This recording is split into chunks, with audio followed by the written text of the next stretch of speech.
nagbabalat. Pero medyo may sign na konti na So yan, makikita ninyo yung kilay ko.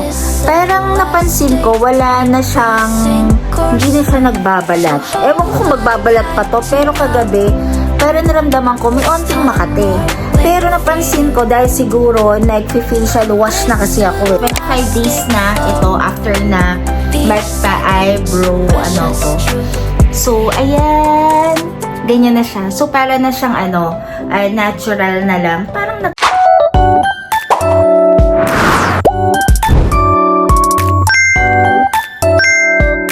guys! Welcome back to my channel! Happy New Year mga kalakotseras! So ngayon na lang ako ulit nakapag-vlog. So today, isi-share ko nga pala sa inyo yung journey ko. Kasi kung may papansin ba kayo dito sa face ko ngayon mga kalakotseras.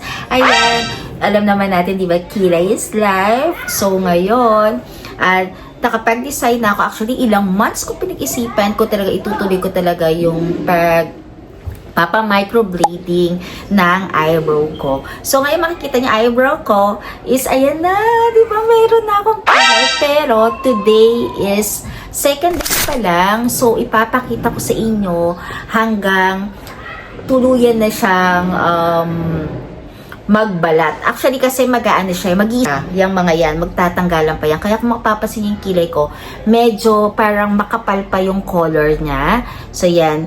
Yung pinagawa ko pala is ombre kasi meron kasi silang parang yung merong dinodrawing pang hybrid combination. Parang lalagyan ka ng parang kilay. Since pag pinagawa kasi yung hybrid combination na yun, combination siya ng ombre and also nung parang kinikilayan ka. Yung may parang mga hibla ng mga buhok ng mga kilay mo. Hindi ko siya pinagawa kasi black siya. Since ang buhok ko ay mahilig ako magpa-hair color, so kailangan ombre ako. Yung parang makeup look ang lalabas dito. Kakalabasan na ito siguro after a week. Magiging okay na to pag nabalatan na to. So, kaya medyo brown ang pinili ko. Ayun mga kalokatseras. So, second day ko, kung mapapansin nyo ang kilay ko, wala pa kahit na isang nagbabalat. Ayan, wala pa. So, medyo dark pa siya talaga. Kaya kapag lumalabas ako, or nagmumol ako, kinakailangan naka-eyeglass, salamin ako, since nagsasalamin naman ako minsan. Kasi nga, kapag sa liwanag kasi, medyo sumasakit yung ulo ko at hanggang dito, basta ganito sumasakit yung mata ko. So, nakatulong din na eyeglasses ako. Ayan, second day, wala pang pagbabago. Simula nung first day na ginawa to. Actually, first day ko kahapon, full day kahapon. Then, second day, full day ko ngayon. Then, tignan natin bukas kung meron ng magbabago. Kasi parang wala pa naman. Same pa rin. Kasi sabi daw, magla-light daw to eh. Kasi sobrang dark niya ngayon. Kasi sobrang dark. Talagang parang plakado yung kilay ko. Di ba mga kalakotseras? Yun nga lang, kapag pala nagpa-microblading ka ng eyebrow mo, is bawal ka magbasa ng 3 days. So, kahapon pala, since kailangan namin mag-church is lumabas kami and nag-grocery. So, nag-wear ako ng eyeglasses and then para makapag-bat ako kasi bawal siyang mabasa. Kasi parang mahirapan ako kung kapag, di ba, pag yung naliligo ka bagong hair, nagpa-ice ka ng buhok mo, nag-hair cap ka. Eh ngayon, ito medyo mahirap. Kaya ginawa ko kahapon, kumuha ko ng cotton na yung flat na cotton na, yung facial cotton na bilog. Nilagay ko dito sa taas, then nilagyan ko siya nung parang Band-Aid ng Watsons, yung transparent siya. Kasi yun, alam ko, hindi siya nakakabasa. Nilagyan ko siya dito sa taas, parehas, na nakapatong yung cotton. And then, ginamit ko yung eyeglass ni Papa. Kasi nagpakatarak si Papa nung nakaraan. Pero ito, hindi niya ito masyado nagamit kasi sobrang sumakit daw yung dito niya. So, yung doctor nag-provide ng ibang eyeglass. And then, hinugasan ko na lang siya maigi para gamitin ko. So, yan. Ito ang ginamit ko kahapon. Nakaganyan yan. Ayan. So, parang medyo natatakpan siya ng ganun. Pero, syempre, kailangan bawal talaga siyang mabasa. So, kaya nilagay ko siya ng cotton. Kaya yung nagsha-shower ko, medyo nakatingala akong ganun. Tsaka, binabasa ako. And, nag-conditioner pang ako kahapon. O, diba? Na ano ko yun? Tawag doon? Nalagpasan ko yun, yung pagligo kahapon. Talaga hindi ko talaga kaya ng, parang hanggang dito lang, parang ganon.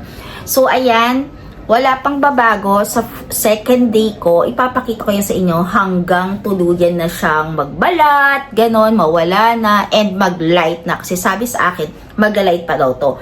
Then, parang then may retouch to after 1 month. 1 month after mag-retouch ka. Ayan, tumatagal naman daw yan 2 to 3 years.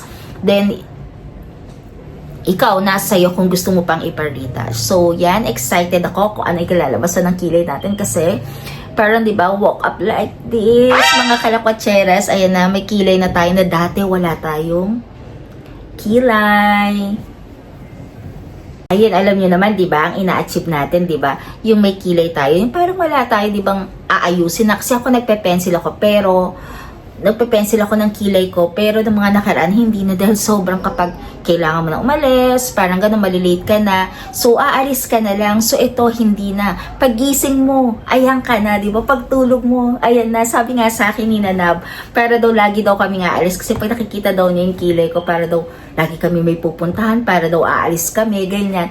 So, yon. Akala ko kasi nung una, kaya hindi ako makapag-decide kasi feeling ko masakit siya. Ay, yung pala, hindi. Parang ganon. Mas masakit pa nga yung, may nararamdam pa nga ako nung nagpa-warts ako. Pero ito, wala kasi may anesthesia siya. Parang 30 to 40 minutes siyang nakababad sa kilay ko. Then yung process niya, parang kasama na yun yung paglagay ng anesthesia, parang 2 hours lang, max na yun, maximum na yun. So yun, ito yung New Year ko, bagong kilay, and antayin natin kung maganda talaga ang kalalabasan na ito, di ba? Kung merong bang pagsisisi, pero hindi, ang ganda talaga, ang ganda ng forma niya, kaya lang, sobra siyang, talaga, yun?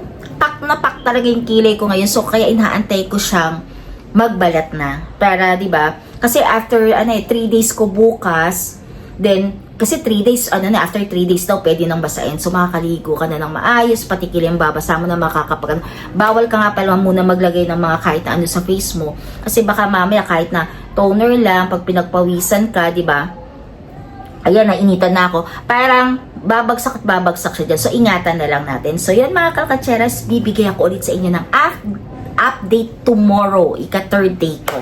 So, balik ako tomorrow. Mga kalakwatsyeras, 3rd day. Ayan, hindi pa rin siya nagbabalat. Pero medyo may sign na konti na nagka-crack na siya. Ayan, sa side. Yan, ito ang 3rd day. Nag-message nga pala ako mismo doon sa clinic. Ang sabi, pwede ko na daw siyang basain. So, kagabi binasa ko na siya. So, 2 days lang daw. Pwede nang basain. So, yan. Yan yung update ng 3rd day. Mga kalakwatsera. So, yan. Day 4. So, kakaligo ko lang. Kung mapapansin niyo. Kaya medyo basa-basa pa yung buhok ko. So, hindi pa ako nakapagpatuyo ng aking hair. So, ayan. Ang day 4 natin. Ito na ang kinalabasan ng aking kilay. Ayan. Ayan. So, kanina, after kong magbat, medyo, ayan ako mapapansin ninyo, meron ng mga natanggal. Kasi parang napansin ko kanina, parang ang dami ko dito, parang, parang mga abo, yung mga ganon. Ganon yung mga natatanggal na siya. Siguro nagpipil na siya. At saka yun, may mga wala na. At saka kung ipapansin ninyo at kung ilalapit ko, meron nga siyang mga bakbak pa. Ayan na ito, hindi ko pa tinatanggal sa ilalim tsaka sa gitna. Parang meron na siyang mga nagbalat. So, ika-4th day ko ngayon. So, ayan, medyo hindi na siya dark na dark, di ba? Ayan, hindi siya dark na dark. Lumalabas na yung onting, niya, pagka light brown na niya. Kasi dati dito, black na black yan. Parang brown na brown, parang gano'n na medyo mapula-pula, ganun yung kulay niya. Ayan, kung papansin niyo kapag malayo, ayan, nabakbak na yung banda dito. Kaya medyo may puti, ayan. Tapos mag-light na yan. So, ika-4th day na. So, yan. Ito yung update ko today para makita nyo lang kung ano yung nangyayari. Pero, sobrang katina niya. Kagabi, as in, ang kati-katina niya kagabi. Parang kahit kaninang umaga, tapos naghihilamos lang ako, pero hindi ko binabakbak kasi bawal siyang bakbakin ng So, hayaan mo siyang mag-isang magpil. So, yan yung update natin. 4th day ko today. So, tomorrow, 5th day na. So, pag pinaliliguan, ganon. Pero hindi muna ako naglalagay ng mga toner, ganon, na kahit ano sa mukha ko. Kasi, syempre, di ba, para hindi maapektuhan to. Onting tiis lang. So, yan. Ang ganda na niya. So, yan. Pwede na kahit di na ako mag-eyeglasses para hindi mapansin. Kasi kahapon umalis din kami. So, ngayon, ayan. Aalis ako ulit today. Makakalabas na ako ng walang eyeglass. Kasi medyo light na naman siya. Parang, ano na lang, di ba? Nilagyan mo na lang ng kilay. So, yan. Update. Tomorrow ulit, balik ako for 5th day. So, ngayon ay 4th day pa lang dito sa ating micro shading. Shading ang tawag pala doon. So, yun. Tomorrow ulit. Mga kalakwadseras! 5th day! So, ito na yung nangyari ng 5th day. Ayan. Pang-5 araw na. Medyo nag-light na siya. And, pag ginahawakan ko siya, wala na ako nahawakang magaspang. Kasi parang paunti-unti yung pag-peel niya. And, ayan o, kung mapapansin nyo, kapag medyo malayo siyang ganyan, may puti-puti kayo nakikita, yun yung mga natatanggal. Ayan o. Ayan. Ito. Parang kusa na siya tatanggal kapag nagwawash ako ng face. So, nagwash ako ng face kanina lang. So, syempre, pagising. And then, ayan na siya. Kung mapapansin ninyo, ayan. Kasi ang ginawa talaga sa akin, medyo dark dito, tas ito. Pero hindi mo siya pwedeng gano'n eh. Kasi since mahaba yung kuko, minsan nagaganyan ko, mahapdi siya ng onti, ewan ko. Pero, ayan na siya. Pero nakikita ko, may natatanggal ka. Hindi ko lang sure kung ano, kasi parang pag hinahawakan ko siya, makinis na siya. Hindi na siya yung katulad nung una, na pag hinahawakan ko, parang may makapal na parang, alam mo yung maglalangid siya. Ewan ko lang kung ganyan na ba siya talaga. 5th day pa lang to. Pero alam ko hindi pa tapos kasi parang meron pa ako nakikitang nakaangat. Pero hindi ko kasi siya pwedeng tagalin isa-isa. Parang, hindi mo siya pwedeng balatan or ipil ng mag-isa.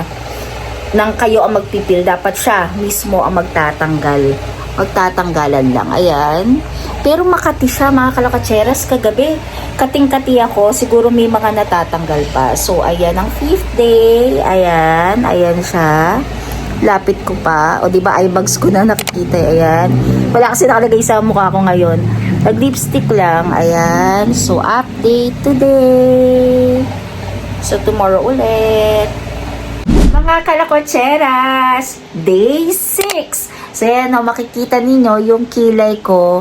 Parang napansin ko, hindi na siya nagbabalat. Ewan ko kung magbabalat pa to, pero kagabi, parang naramdaman ko, may onting makate. Pero napansin ko, dahil siguro, nag-facial wash na kasi ako ng ilang araw na, nung parang 2 days na ako nag-facial wash, parang wala na ako napapansin nagbabalat. Ayan, napansin niyo, wala nang nagbabalat na kahit na ano. Tsaka smooth na siya, kahapon pa siya smooth. So, hindi ko alam kung ito na ba talaga yan. Pero, di ba parang ito na siya, no? Kasi ayan na siya, oh. As in, nag-light na siya. And ganyan na siguro talaga yung forma niya. Ayan, oh.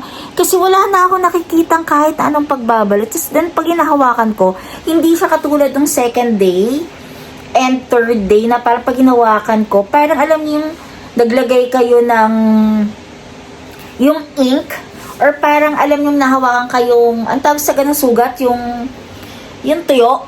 Ito yung sugat, di ba no? Parang may, ang tawag sa ganang langib. Yon, parang langib.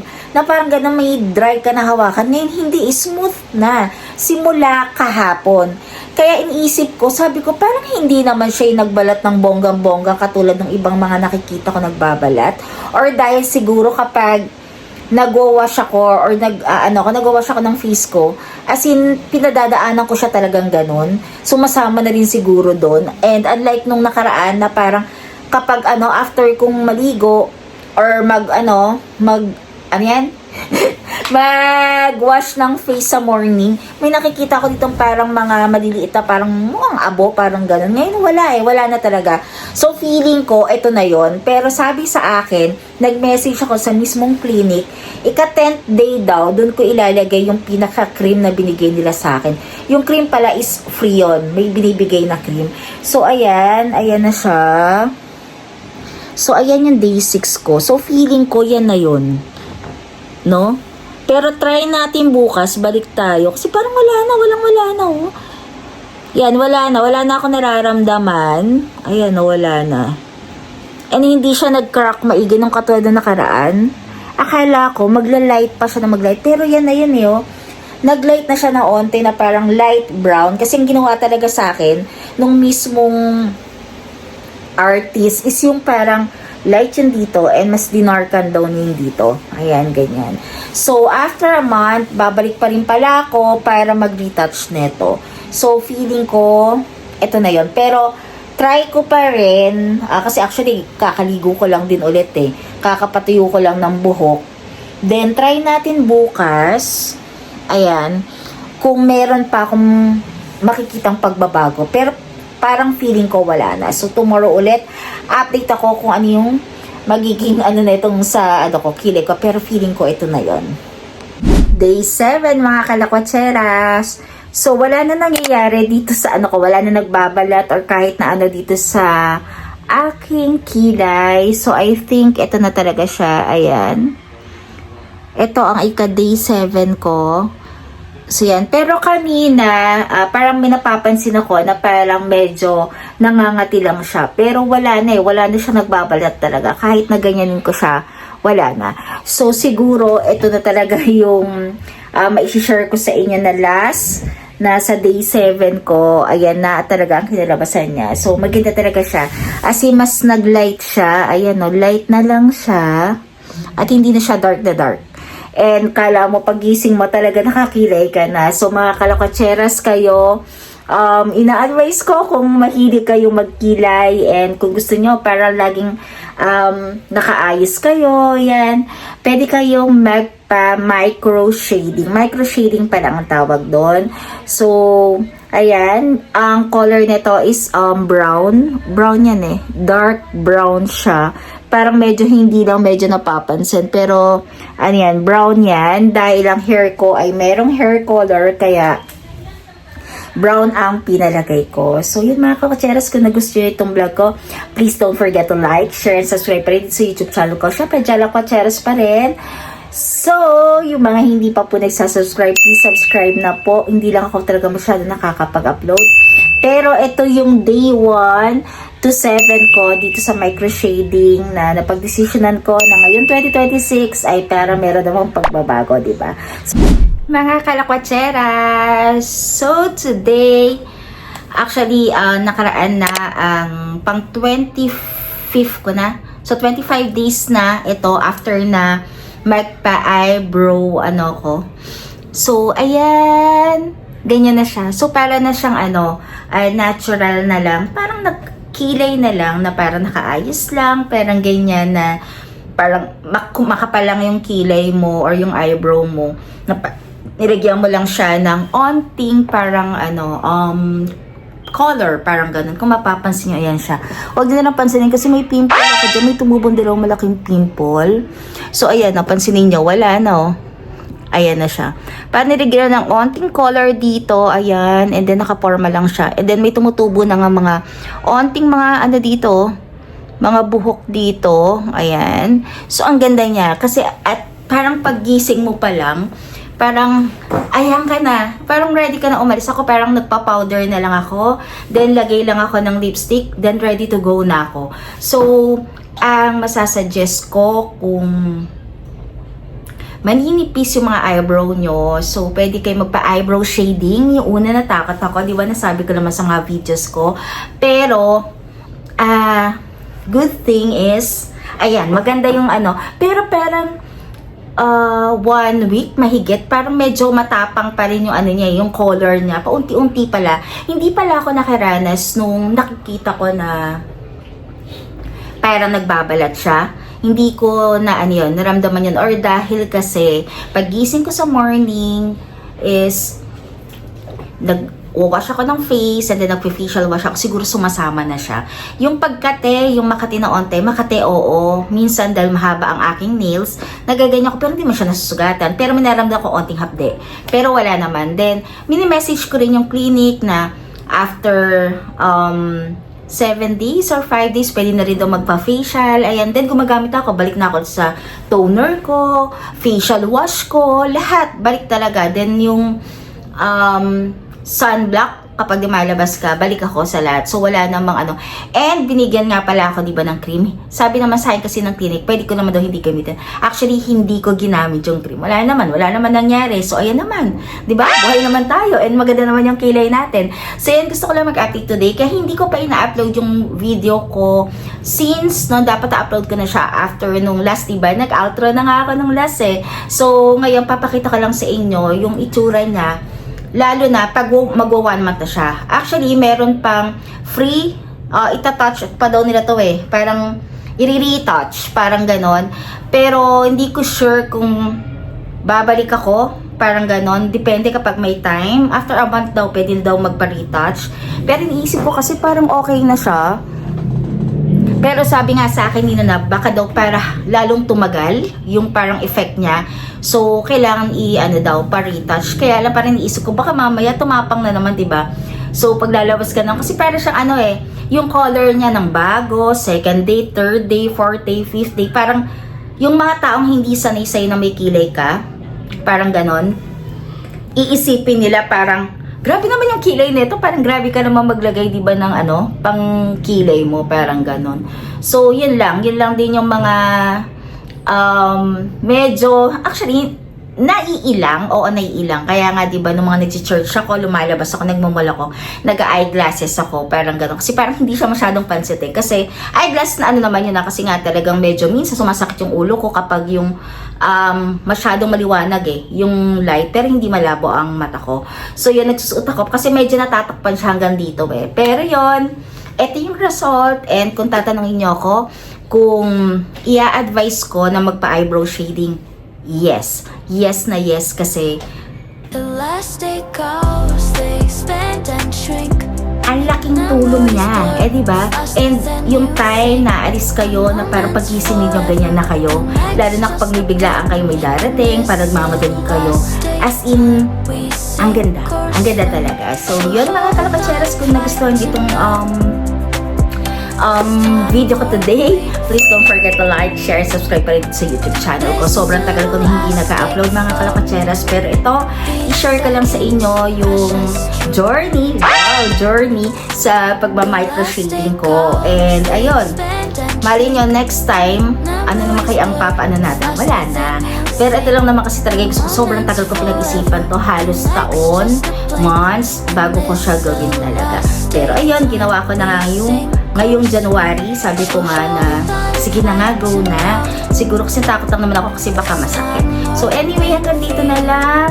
So please subscribe sa YouTube channel ko. Bye! See you next time!